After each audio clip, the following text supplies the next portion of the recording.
Lock us up at the gates of hell and we won't back down. We will stand our ground. Why-ya-hi, why-ya-hi.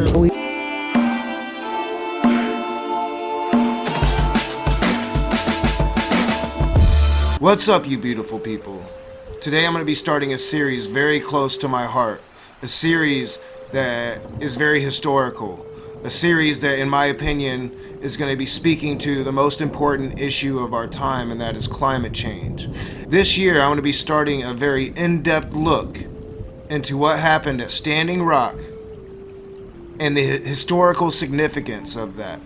And I hope most of you will join me and learn about the most important fight of our time, and to truly understand why the water protectors did what they did and took the actions that they took.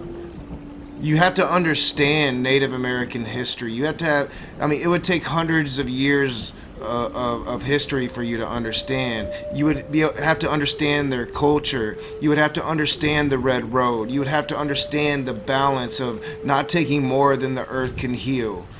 You'd have to understand that the Native American peoples always were a very climate-friendly people, and still are to this day. And as I've spoken of many times, often are on the front lines of what is a real war, including physical harm, physical damage, physical terror.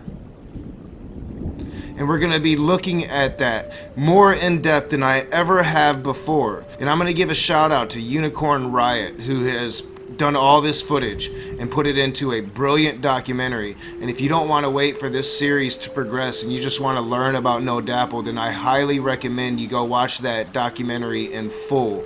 It's called Black Snake Killers. It is a documentary about NoDAPL. You can find it on YouTube, and I'll make sure to include the link in the description below.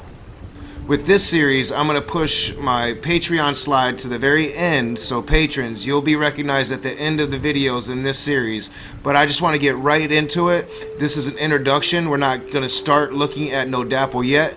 I just want to give you an introduction of the Native perspective and why the Lakota made the camp to begin with.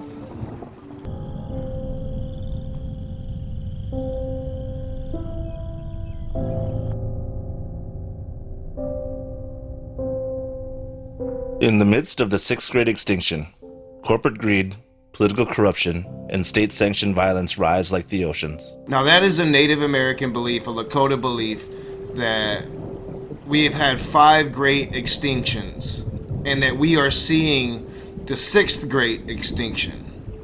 This involves white buffalo calf woman prophecy and many other prophecies, and the black snake prophecy, prophecy of old Lakota tradition, to where in the future a black snake would run across the land, and if that black snake were ever to get back under the land, then it would be very toxic for the land. It would make the land very sick.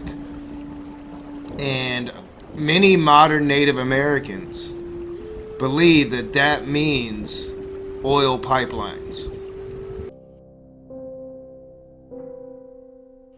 Society and our climate continue to spiral into chaos. Economic and ecological storms grow stronger and more destructive. Our freedoms and security rush down the drain towards extinction like so many of Earth's rapidly dying species. Now, climate change is the great battle of our lifetime, and this is a real war. And as we're going to see with what happened in North Dakota, this is a hot war sometimes, but it's a real war. There are corporations, the fossil fuel industry, that wants to keep its money and power and wants to suck out the life from our earth and put us all at jeopardy, put our water at jeopardy. Without water, there's no life here on earth, and yet they put our water in jeopardy all the time. This is a very serious problem. The fossil fuel industry is the greatest fight of our time. It's greater than taking our power back from the corporations. It's greater than universal health care. We can deal with all of those things as long as we have a planet to deal with those things. If we don't deal with climate change, Well, we do face extinction. And if not outright extinction, in the not too distant future, our human race will be heavily, heavily depleted. Now, we live in an age of science, an age of technology. We have things that we could be doing to combat climate change. But the fossil fuel industry, with their vast amounts of power, money, and resources, have bought our government and probably other governments of the world to do their bidding, to allow this corruption of the only planet we have to live on.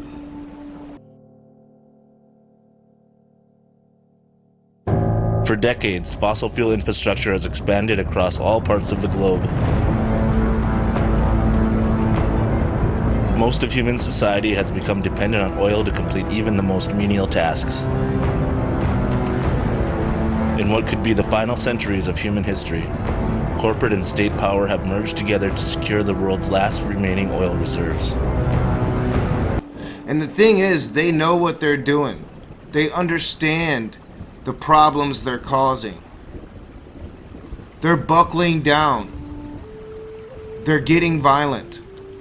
They'll do anything to keep this power. They'll do anything to keep this wealth rolling. Because they fundamentally understand they'll be dead when the worst comes. And eventually we'll have to do something, but it'll be too late. And too many of us just don't know that there are real heroes fighting against this every day. The same destructive colonial mindset brought by Columbus still thrives today, protected behind the badges of law and hidden within the shadowy boardrooms of monolithic energy corporations.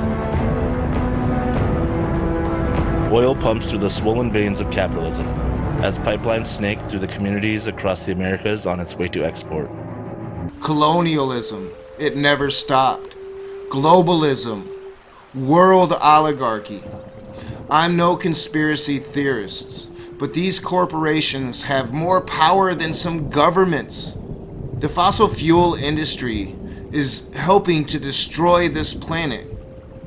There's many things we must do, but they are a major problem. And they'll do anything to hold on to that power and wealth, as I've said. And you're going to see that. And it's going to be hard to believe. It's going to be hard to process. A lot of you, some of you, might even, process it in a way that, the natives are the bad guys. Not really knowing or being able to understand that those treaties written so long ago should have been upheld. That those treaties should be honored. And we like to think that our atrocities against Native people stopped so long ago. That we're in the modern world now and it just doesn't happen anymore. Well, in this series, I'm going to wake you the fuck up. Thousands of years of indigenous history and the very fate of humanity remain under threat of total annihilation as corporations move to extract the final dollar. In a world saturated with oil wars and disasters, hope is slowly being asphyxiated through the tightening grip of the Black Snake. When the Native Americans set up camp in Standing Rock, they weren't just trying to save themselves. They were trying to save all of us. This isn't just a Native American fight. Native Americans are heavily depleted, one of the biggest minorities in the country. They have little to no power, and yet they stand on those front lines to be brutalized for you, while you sit in judgment of them. And I'm not talking to you, my audience, I'm talking to just America in general, the world in general. We watch young Greta be braver than any adult, but those cowardly adults criticize and ridicule her, dismiss her as a child. And so many times when I talk about this with Americans, they tell me, well, it's not just America. It's not just America. That the whole world would have to do something. And you know what? They're not wrong. But they're not right either.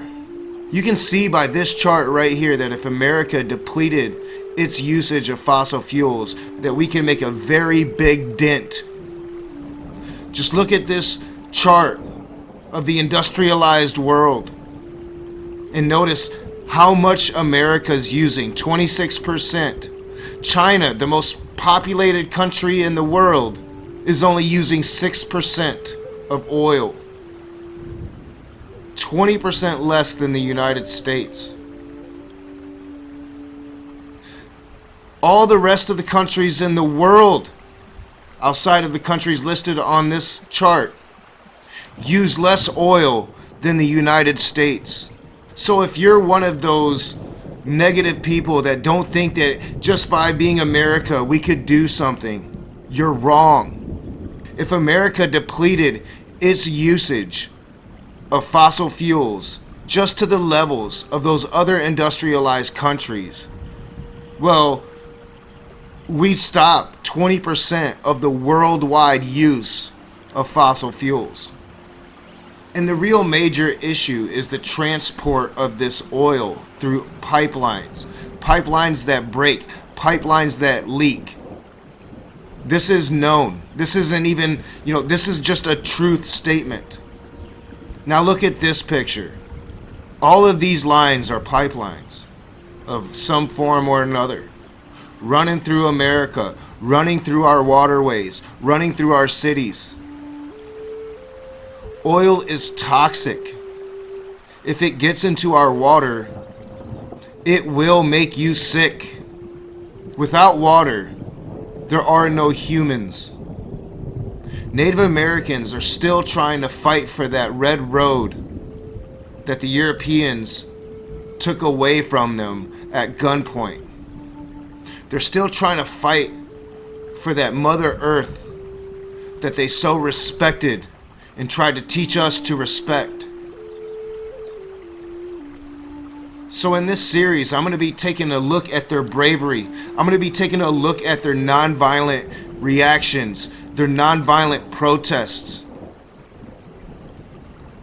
We're going to look at what the protesters did, and we're going to look at what the police did, and then later, the federal government. This is going to be a very, very long series. Again, I want to thank you for joining me. And I hope that you learn. And I hope you are as appalled as I am. As always, I'm Nakasuchi. I want to thank my patrons. And I'll see you soon.